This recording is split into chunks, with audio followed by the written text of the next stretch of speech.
August 15th ನಮ್ಮ ಕನ್ನಡದ 45 movie release ಆಗ್ತಾ ಇದೆ. ಒಂದು ಮಲ್ಟಿ ಸ್ಟಾರರ್ ಚಿತ್ರ. ಆದರೆ ಇದಕ್ಕಿಂತ ಒಂದು ದಿನ ಇಂಚಿತವಾಗಿ ರಜನಿ ಸರ್ ಅವ್ರದ್ದು ಕೂಲಿ ಚಿತ್ರ ರಿಲೀಸ್ ಆಗ್ತಾ ಇದೆ. ಅದು ಕೂಡ ಪ್ಯಾನ್ ಇಂಡಿಯಾ ಚಿತ್ರ, ಇದು ಕೂಡ ಪ್ಯಾನ್ ಇಂಡಿಯಾ ಚಿತ್ರ. ಎರಡು ಕೂಡ ಮಲ್ಟಿ ಸ್ಟಾರರ್ ಚಿತ್ರಗಳು ಬರ್ತಾ ಇರೋದು. ಈ ಎರಡು ಚಿತ್ರದಲ್ಲೂ ನಮ್ಮ ರಿಯಲ್ ಸ್ಟಾರ್ ಉಪ್ಪಿ ಸರ್ ಅವರು ನಟಿಸಿದ್ದಾರೆ. ಒಂದರಲ್ಲಿ ಮೇನ್ ರೋಲ್ ಆಗಿ, ಇನ್ನೊಂದರಲ್ಲಿ ಅತಿಥಿ ಪಾತ್ರವಾಗಿ. ಇನ್ನು 45 ಮೂವಿ ಬಗ್ಗೆ ಹೇಳಬೇಕಾದ್ರೆ ಇದು ಅರ್ಜುನ್ ಜನ್ಯ ಸರ್ ಅವರಿಗೆ ಮೊಟ್ಟ ಮೊದಲ ನಿರ್ದೇಶನದ ಚಿತ್ರ.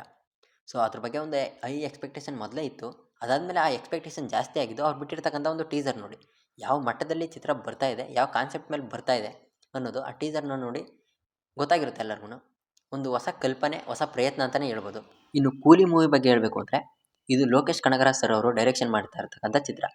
ಇವರು ಡೈರೆಕ್ಷನ್ ಲಿಸ್ಟ್ ತಗೊಂಡ್ರೆ ಬಿಲೋ ಆವರೇಜ್ ಇಲ್ಲ ಫ್ಲಾಪ್ ಅನ್ನೋವಂಥ ಮೂವಿಗಳನ್ನ ಇವ್ರು ಮಾಡೇ ಇಲ್ಲ. ಇವ್ರು ಮಾಡಿರೋದೆಲ್ಲ above average, hit, super hit, blockbuster ಈ ಥರ ಮೂವಿಗಳನ್ನ ಇವ್ರು ಮಾಡಿರೋದು. ಸೊ ಇಲ್ಲಿ ಎರಡು ಚಿತ್ರಗಳು ಒಂದು ದಿನ ಗ್ಯಾಪ್ ಬಿಟ್ಕೊಂಡು ರಿಲೀಸ್ ಆಗ್ತಾ ಇರೋದ್ರಿಂದ ಒಂದು ಬಿಗ್ ಕ್ಲಾಶ್ ಆಗೋದ್ರಲ್ಲಿ ಅನುಮಾನನೇ ಇಲ್ಲ.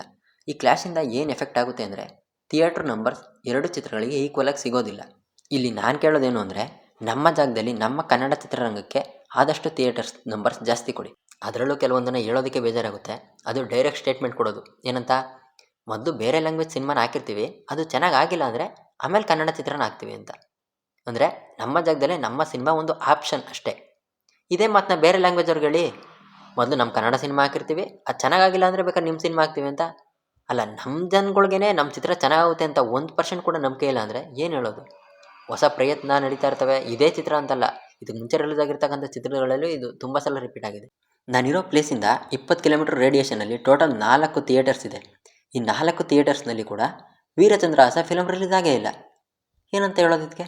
4 ಥಿಯೇಟರ್ಸಲ್ಲಿ 1 ಥಿಯೇಟರ್ ಆದರೂ ಇದಕ್ಕೆ ಸಿಗೋದು ಬೇಡವಾ? ಹೊಸ ಪ್ರಯತ್ನ. ನಾನು ನೋಡೋಣ ಅಂತ ವೆಯ್ಟ್ ಮಾಡ್ತಿದ್ದೆ, ಬಟ್ ಸಿಕ್ಕೇ ಇಲ್ಲ. ನೆಕ್ಸ್ಟ್ ನಾನು ಬೇರೆ ಈ ಮೂವಿನ ಬೇರೆ ಕಡೆ ನೋಡ್ತೀನಿ ಅಂದರೆ 40 to 50 ಕಿಲೋಮೀಟರ್ಸ್ ದೂರ ಹೋಗಿ ನೋಡಬೇಕು. OTTಲಿ ನೋಡಬೇಕು, ಇಲ್ಲಾಂದರೆ ಅಷ್ಟು ದೂರ ಹೋಗಿ ನೋಡಬೇಕು. ಬೇರೆ ಆಪ್ಷನ್ನೇ ಇಲ್ಲ ನಮಗೆ. ಈ ಥರ ಆಗೋದಕ್ಕೆ ಅವಕಾಶ ಕೊಡಬೇಡಿ. ಏಕೆಂದರೆ ಒಂದು ಮಲ್ಟಿ ಸ್ಟಾರರ್ ಚಿತ್ರ, ಒಂದು ಹೊಸ ಪ್ರಯತ್ನ, ಹೊಸ್ದಾಗೇನೋ ಟ್ರೈ ಮಾಡಿದ್ದಾರೆ, ಅದು ತುಂಬ ಚೆನ್ನಾಗಿ ಮೂಡಿ ಬಂದರೆ ಒಂದೊಳ್ಳೆ ಗೌರವ ಕನ್ನಡ ಚಿತ್ರರಂಗಕ್ಕೆ. ರಜನಿ ಸರ್ ಅವರ ಚಿತ್ರನ ನಾವು ಆವಾಗಲೂ ನೋಡಿದ್ದೀವಿ, ಇನ್ಮೇಲೂ ನೋಡ್ತೀವಿ. ಏಕೆಂದರೆ ಆ ಚಿತ್ರದ ಮೇಲೆ ಒಂದು ಗೌರವ ಇದೆ, ಒಂದು ಎಕ್ಸ್ಪೆಕ್ಟೇಷನ್ಸ್ ಕೂಡ ಇದೆ. ಅದಲ್ಲದೆ ಲೋಕೇಶ್ ಸಿನಿಮ್ಯಾಟಿಕ್ ಯೂನಿವರ್ಸ್ ಇದಕ್ಕೆ ಈ ಚಿತ್ರ ಆ್ಯಡ್ ಆಗಲ್ಲ ಅಂತ ಗೊತ್ತಿದ್ರು ಕೂಡ ಲೋಕೇಶ್ ಕನಗರಾಜ್ ಸರ್ ಅವರು ಡೈರೆಕ್ಷನ್ ಮಾಡ್ತಾ ಇರ್ತಕ್ಕಂಥ ಒಂದು ಸ್ಟೈಲು, ಅದಲ್ಲದೆ ಒಂದು ಇದಕ್ಕೆ ಮುಂಚೆ ನೋಡಿರ್ತಕ್ಕಂಥ ಕೈತಿ ಆಗಿರ್ಬೋದು, ವಿಕ್ರಮ್ ಆಗಿರ್ಬೋದು, ಲಿಯೋ ಆಗಿರ್ಬೋದು, ಅವ್ರು ಮಾಡ್ತಾ ಇರ್ತಕ್ಕಂಥ ಒಂದು ಸ್ಟೈಲ್, ಒಂದು ಅಟ್ರ್ಯಾಕ್ಟಿವ್ ಚಿತ್ರಗಳು ತುಂಬ ಚೆನ್ನಾಗಿದೆ. ಸೊ ನೋಡೋಣ. ಆದರೆ ನಮ್ಮ ಜಾಗದಲ್ಲಿ ಮೊದಲನೇ ಆದ್ಯತೆನ ನಾವು ನಮ್ಮ ಚಿತ್ರಕ್ಕೆ ಕೊಡೋಣ. ಈ ಚಿತ್ರನ ನೋಡೋಣ, ಆ ಚಿತ್ರನ ನೋಡೋಣ.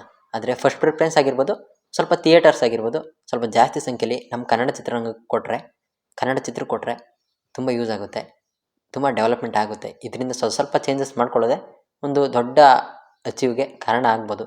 ನಾನು ಮಾತಾಡಿರೋದ್ರಲ್ಲಿ ಏನಾದರೂ ತಪ್ಪಾಗಿದ್ದರೆ ಐ ಆಮ್ ಸಾರಿ. ಈ ಮಾಹಿತಿ ನಿಮಗೇನಾದರೂ ಇಷ್ಟ ಆದರೆ ಸಬ್ಸ್ಕ್ರೈಬ್ ಮಾಡ್ಕೊಂಡು ಸಪೋರ್ಟ್ ಮಾಡಿ. ಮುಂದಿನ ವೀಡಿಯೋದಲ್ಲಿ ಸಿಗ್ತೀನಿ. ಬಾಯ್.